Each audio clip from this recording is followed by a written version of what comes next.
Revisemos ahora el tema de campo magnético y fuerza magnética. Y para empezar, revisemos una introducción histórica. Más o menos en el siglo XIII a.C., en China se conocía un dispositivo similar a la brújula, que fue usada para la navegación. Hay documentos que así lo indican. Sin embargo, se cree que su invención es árabe o india. Posteriormente, los griegos en el 800 a.C. ya tenían conocimiento sobre el magnetismo, puesto que descubrieron un material llamado magnetita, un material muy particular dado que tiene una fórmula Fe subíndice 2, Fe o 4. ¿Por qué? Porque tenemos dos átomos de hierro que tienen valencia 3 y un átomo que tiene valencia 2, y esto no es común. Este material atrae trozos de hierro, y la leyenda adjudica el nombre de magnetita al pastor Magnes, que atraía trozos de magnetita con los clavos de sus sandalias, aunque existe otra versión que dice que se encontró una mina muy grande de magnetita en un lugar cercano a una ciudad llamada Magnesia. Posteriormente, Pierre de Maricourt, en 1269, descubrió que las direcciones a las que apuntaba una aguja al acercársele un imán esférico natural formaban líneas que rodeaban a la esfera y que pasaban por dos puntos diametralmente opuestos, a los cuales llamó polos. Experimentos posteriores mostraron que todo imán tiene solamente dos polos, llamados norte y sur. La existencia del monopolo es teórica, no se ha encontrado en la naturaleza el monopolo. También descubrió que de manera análoga a las cargas entre dos polos iguales se ejerce una fuerza de repulsión y entre polos opuestos una fuerza de atracción. Fueron llamados así porque al suspender un imán de barra desde su punto medio, el imán se orienta hacia el polo norte geográfico. Posteriormente, en el año 1600, William Gilbert amplió el experimento realizado por Pierre de Maricourt, no solo a la magnetita a los imanes, sino también con otros materiales, y sugirió que la Tierra era un imán permanente, un imán gigantesco. Sin embargo, en cuanto al tamaño, no a la magnitud del campo magnético que ejerce. El campo magnético que ejerce la Tierra es en realidad muy pequeño. Posteriormente, Hans Christian Ørsted descubrió la relación que existe entre la electricidad y el magnetismo, al observar que una brújula es desviada cuando se hace pasar corriente por un conductor cercano a ella. Además, observó que si la corriente cambia de dirección, entonces la orientación de la brújula también cambia de dirección. Posteriormente, Michael Faraday y Joseph Henry, cada uno de manera independiente pero casi al mismo tiempo, encontraron relaciones adicionales entre la electricidad y el magnetismo. Demostraron que es posible crear una corriente eléctrica moviendo un imán cerca de un circuito. Y finalmente Maxwell, unos años después, demostró que lo contrario también es cierto, es decir, un campo eléctrico que varía cerca de un campo eléctrico se puede generar si se varía un campo magnético cercano. Bien, pasamos al concepto de campo magnético. El campo magnético se designa con la letra B mayúscula, y dado que es un vector se utiliza una flecha en la parte superior. El campo magnético se mide en unidades del sistema internacional en teslas. También se puede medir en Gauss, aunque no es una unidad muy común. y B se utiliza para representar el campo magnético. Este campo se puede representar también de manera gráfica, igual que el campo eléctrico. Es decir, se pueden utilizar líneas de campo magnético. Y de manera análoga al campo eléctrico, las líneas de campo salen del polo norte y llegan al polo sur. Intentarán conectarse, aunque no todas lo logren, de tal manera que veremos que las líneas de campo magnético se pueden observar así. Bien, en vista de que el polo norte de un imán es atraído al polo norte geográfico de la Tierra, eso significa que en el norte geográfico de la Tierra se encuentra el polo sur magnético. Y por lo tanto, en el polo sur geográfico se encuentra el norte magnético. El campo magnético de la Tierra solo es perpendicular a la superficie de la Tierra en dos puntos, y esos puntos son la bahía de Hudson en Canadá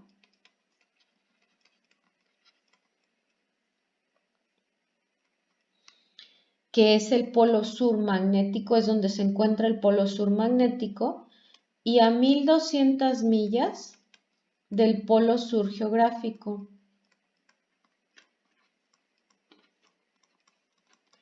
Que es en donde se encuentra el polo norte magnético.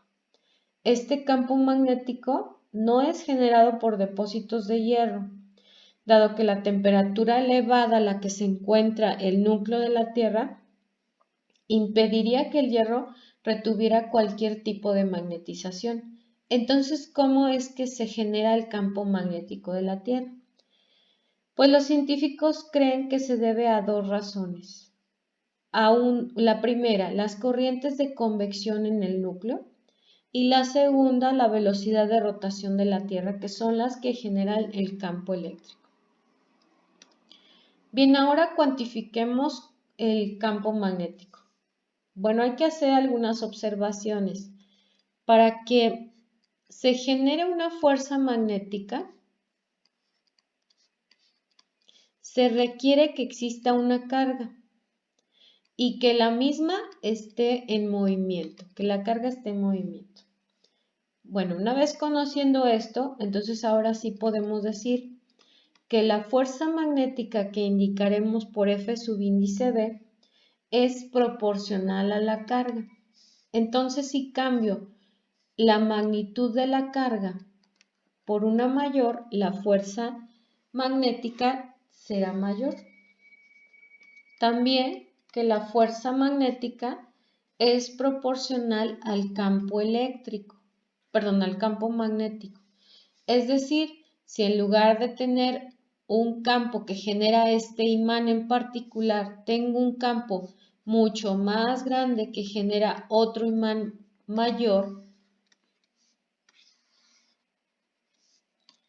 entonces si el campo aumenta, la fuerza aumenta. Además, que la fuerza magnética es proporcional a la velocidad de la carga. Si la carga lleva una velocidad inicial 1 y en un segundo momento lleva a una velocidad 2, donde la velocidad 2 es mayor que la velocidad 1, entonces la fuerza magnética 2 deberá ser mayor a la fuerza magnética 1. Y finalmente, que la fuerza magnética es proporcional al seno del ángulo entre el campo magnético y la velocidad de la partícula.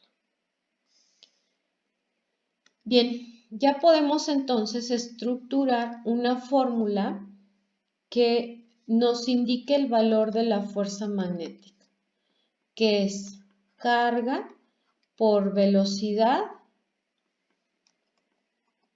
por campo magnético por el seno del ángulo. Que no se nos olvide que la fuerza magnética es un vector. Entonces también tenemos que escribir una expresión vectorial que queda como Q, V, cruz B mayúscula.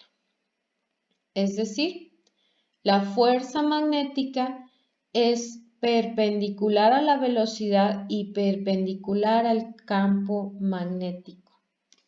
¿En qué se mide la fuerza? La fuerza se mide en Newton. La carga ya sabemos que se mide en Coulomb.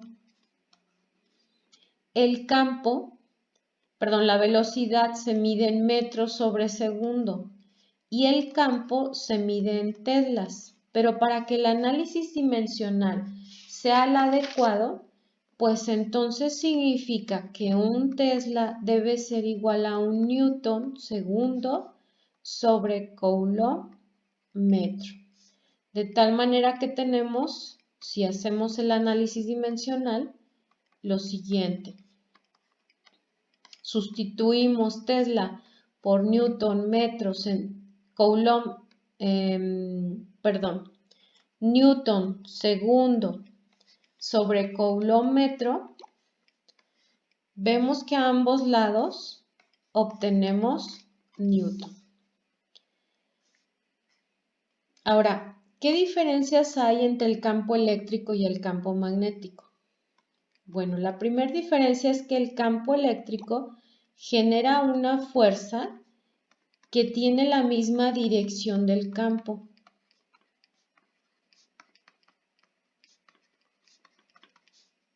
Eléctrico, que designamos con la letra E mayúscula. En cambio, la fuerza magnética se genera en una dirección perpendicular al campo magnético, B mayúscula. Una segunda diferencia es que en un campo eléctrico, cuando la partícula se mueve en dirección del campo, aún así se genera fuerza eléctrica. Es decir, tengo un campo eléctrico y tengo una partícula que se mueve en la dirección del campo y se genera una fuerza eléctrica. Sin embargo, en el caso del campo magnético, si este fuera el campo magnético y aquí tengo una partícula cuya velocidad es paralela al campo, tendríamos que estos dos vectores, velocidad y campo, son paralelos, por lo tanto no habría fuerza. Otra diferencia es que un campo eléctrico desvía la partícula en dirección del mismo campo eléctrico. En cambio, el campo magnético desvía la partícula en una dirección perpendicular al campo. Es decir, nuevamente, tenemos aquí un campo eléctrico, entra una partícula con una cierta velocidad y lo que va a pasar es que esta partícula se va a comenzar a alinear hasta que obtenga una velocidad paralela al campo magnético. En cambio, en el caso de un campo eléctrico, en el caso de un campo magnético, si la partícula entra al campo con esta velocidad, entonces la partícula se desvía en una dirección perpendicular a ambas. Es decir, en este caso saldría del pizarrón.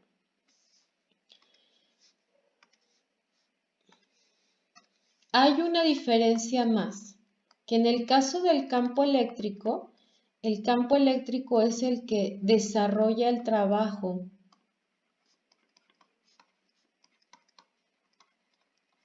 ¿Qué significa? Si tengo un campo eléctrico y libero una partícula en una velocidad inicial 0, la partícula va a comenzar a moverse en dirección del campo si es positiva o en dirección opuesta al campo si la carga es negativa. va a comenzar a moverse. Entonces, el campo eléctrico está desarrollando un trabajo sobre la carga. En cambio, en el caso del campo magnético, hay un agente externo que le da una velocidad a la carga y por lo tanto el campo no desarrolla ningún trabajo. Es decir, si tengo un campo magnético que tiene una cierta dirección y libero una carga a una cierta velocidad, lo único que va a pasar es que la carga se va a desviar. La velocidad inicial de la carga será exactamente igual a la velocidad final. Solamente cambiarán de dirección porque es un agente externo el que desarrolla el trabajo. Bien, pasemos a los ejercicios. Dice el primer ejercicio, una partícula con carga de menos 1.24 por 10 a la menos 8 coulomb se mueve con una velocidad instantánea dada por v, el vector v minúscula. Vamos a determinar la fuerza sobre esta partícula que ejerce el campo magnético. Y tengo dos opciones, que el campo está en dirección Y o que el campo está en dirección K. Comencemos con el inciso A. Dado que ya tenemos los vectores, usemos la expresión vectorial. Fuerza magnética es igual a carga por velocidad cruz campo. ¿Y cómo vamos a resolver esta operación, este producto cruz? Tenemos dos opciones, usar la regla de la mano derecha. Por ejemplo, si tenemos un vector Y y lo voy a multiplicar por un vector J, resuelvo la operación y si aquí está K, Y cruz J me da como resultado K. Pero ¿qué pasa si resuelvo J cruz I? Pues que la dirección es opuesta, entonces nos da menos K. Y así sucesivamente puedo ir resolviendo cada una de las operaciones. Pero hay otra manera que es la que vamos a utilizar aquí. Lo podemos hacer a través de un determinante. Entonces la fuerza magnética es igual a la carga por, escribimos el determinante. En el primer renglón van las componentes IJK. En el segundo renglón las componentes de la velocidad Vx, Vy, Vz. Y en el tercer renglón las componentes del campo Vx, Vy y Vz. Sustituimos entonces. Se trata de una carga de menos 1.24 por 10 a la menos 8 coulomb. Y la vamos a multiplicar por el determinante IJK en el primer renglón, en el segundo 4.19 menos 3.85, 0 por 10 a la 4 metros sobre segundo, y en el último 1.4 en X, en Y 0 y en Z 0, ¿qué? Teslas. Y resolvemos las operaciones. En este caso lo voy a resolver este determinante por cofactores, porque es lo más sencillo. Primero el signo de los cofactores y nada más tengo uno, voy a usar la tercera columna. K por, elimino renglón columna y multiplico 4.19 por 0 menos 3.85 por 1.4. Todo esto multiplicado por 10 a la 4 metros sobre segundo Tesla. Significa que el campo magnético nada más tiene dirección K. Resolvemos las operaciones y obtenemos finalmente que la fuerza magnética es de menos 668.36 por 10 a la menos 6 newton en dirección K, es decir, menos 668.36 micronewton en dirección K. Bien, pasemos ahora al inciso B. Los datos son los mismos, solo ahora va a cambiar el campo magnético. Bien, entonces ahora la fuerza magnética es igual a la carga por la velocidad por el producto cruz del campo magnético. Entonces queda menos 1.24 por 10 a la menos 8 coulomb por, escribimos el determinante, en el primer renglón van las componentes, los vectores unitarios y JK, en el segundo las componentes de la velocidad, 4.19 menos 3.85, 0 por 10 a la 4 metros sobre segundo. Y en el tercero es el campo magnético, 0, 0 y 1.4 en dirección K, teslas. Resolvemos, nuevamente será por cofactores. Y tenemos que la fuerza magnética es igual a menos 1.24 por 10 a la menos 8 coulomb por 1.4 por, eliminamos renglón, columna y multiplicamos, y por menos 3.85 menos J por 4.19 por 10 a la 4 metros sobre segundo por Tesla. Resolvemos las operaciones. Tenemos entonces que la fuerza magnética es igual a 668.36 por 10 a la menos 6 newton en dirección I, más 519.56 por 10 a la menos 6 newton en dirección J. Este problema nos pide calcular la fuerza y aquí lo que tenemos, lo que acabamos de obtener es el vector fuerza magnética. Así que habrá que calcular la fuerza, que es su magnitud, y probablemente su dirección. Bien, ¿cómo hacemos eso? Pues para encontrar la magnitud de la fuerza magnética es a través del teorema de Pitágoras, 668.36 al cuadrado más 519.56 al cuadrado por 10 a la menos 6 newton.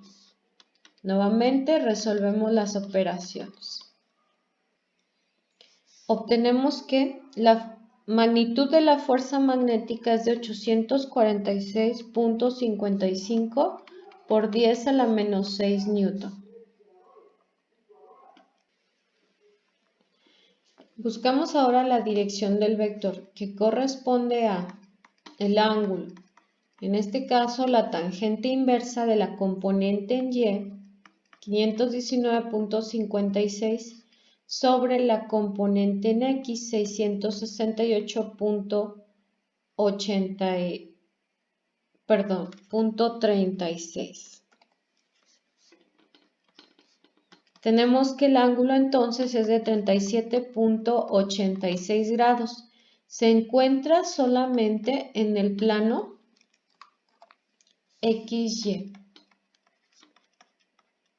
En el plano XY. Bien. Pasemos ahora al siguiente ejercicio que dice un protón se mueve con una velocidad instantánea de 3 por 10 a la 4 metros sobre segundo. Vamos a determinar la fuerza que sobre esta partícula ejerce el campo magnético de la Tierra, si la partícula se dirige hacia el norte, hacia el este o hacia abajo. Bien, entonces, lo primero que tenemos que hacer es buscar cuánto vale el campo magnético de la Tierra. Ese es un dato fijo. Hay pequeñas variaciones dependiendo de dónde se encuentre el objeto en la Tierra. En general, podemos decir que el campo eléctrico de la Tierra es de 0.5 por 10 a la menos 4 Tesla. Como pueden observar, el valor es muy pequeño. Y en esta ocasión, normalmente habíamos dicho, un coulomb es una cantidad enorme, un faradio es una cantidad enorme. En esta ocasión, no es una cantidad enorme un Tesla. Podemos fabricar imanes que tengan 0.2 Tesla, 1.5 Tesla. No es una cantidad enorme. Bueno, ya tenemos el campo magnético de la Tierra y la dirección siempre se dirige hacia el norte. ¿Por qué hacia el norte? Recordemos cómo es. Aquí tenemos la Tierra, aquí tenemos el polo sur, magnético por supuesto, y aquí tenemos el polo norte magnético. Y es un imán, entonces las líneas de campo salen del norte y llegan al sur. Tienen esta dirección. Dijimos que solo hay dos puntos donde el campo magnético es perpendicular, que es precisamente en el polo sur y en el polo norte magnéticos, ambos. Bien, entonces vamos a hacer nuestro diagramita. Aquí está el este, el norte, y nos falta una tercera dirección. ¿Cómo la vamos a indicar? Bueno, pues si queremos decir que es hacia adentro, por ejemplo, hacia adentro de la Tierra o hacia adentro de la pantalla, vamos a usar cruces. Y si queremos decir que es hacia afuera de la Tierra, es decir, hacia arriba, o hacia afuera de la pantalla, es decir, hacia nosotros, vamos a usar puntos. ¿Por qué se usan cruces y puntos? Por cómo se ve una flecha cuando es lanzada. ¿Cómo es una flecha? Recordemos, si acaso practicáramos tiro con arco, lo que veríamos sería esto. Si la flecha viene hacia mí, lo que yo veo es esta parte, es solamente un puntito. Si la flecha se dirige lejos de mí, entonces lo que veo es esta parte. Veo las plumas, es una cruz. Por eso se utiliza esta notación. Es convencional nuevamente. Cuando se trata de ejes, todo es convencional. No es obligatorio usarlo, pero es lo más recomendable. Bien, bueno, ya tenemos nuestras direcciones, norte, este, y si queremos decir hacia adentro o hacia abajo, son cruces. Si queremos decir hacia afuera o hacia arriba de la Tierra, entonces son puntos. Comencemos con el inciso A. La fórmula es la misma, F subíndice B es igual a Q, V, cruz B. Y en este caso vamos a buscar primero la dirección y después la magnitud. Aquí está el este, aquí está el norte, y las líneas de campo siempre se van a dirigir al norte porque estamos hablando de la Tierra. Este es el campo magnético. Y la velocidad de la partícula también se dirige hacia el norte. Entonces significa que como son paralelas no hay fuerza magnética. En el caso del inciso A, no hay fuerza magnética. No se va a desviar esa partícula. Pasemos al inciso B. Ahora es hacia el este. Nuevamente nuestro plano cartesiano, este, norte, y ya dijimos cruces hacia abajo, hacia el centro de la Tierra, puntos hacia arriba, hacia el cielo. Bien, Comenzamos. Las líneas de campo se dirigen hacia el norte. Este es el campo magnético. La velocidad de la partícula se dirige hacia el este. Entonces la operación es V cruz B. Resolvemos. Fuerza magnética es igual a protón, tiene una carga de 1.6 por 10 a la menos 19 coulomb por velocidad, que es 3 por 10 a la 4 metros sobre segundo en dirección Y. Cruz, campo magnético, que es 0.5 por 10 a la menos 4 teslas en dirección J. Realizamos las operaciones. Obtenemos finalmente que la fuerza magnética es de 2.4 por 10 a la menos 19 newton. Como pueden observar, la fuerza magnética es muy pequeña. Incluso si la comparamos con la fuerza gravitacional y la fuerza eléctrica, pues vemos que sí, que en realidad es muy pequeña. ¿En qué dirección? En dirección K, es decir, la partícula se desvía hacia afuera de la pantalla. Pasemos al último inciso.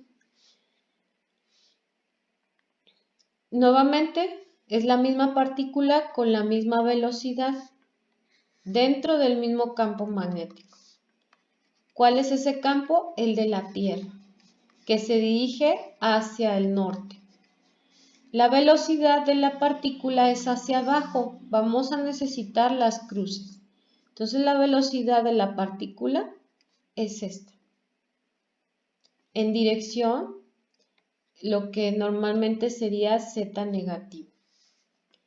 Bien, resolvemos. Fuerza magnética es igual a carga de la partícula, que es 1.6 por 10 a la menos 19 coulomb, por velocidad 3 por 10 a la 4 metros sobre segundo en dirección K negativo. Cruz, campo magnético, que es de 0.5 por 10 a la menos 4 teslas. ¿En qué dirección? En dirección J. Finalmente realizamos las operaciones y obtenemos que el campo magnético es de 2.4 por 10 a la menos 19 newton. ¿En qué dirección? En dirección Y positivo. Y nada más.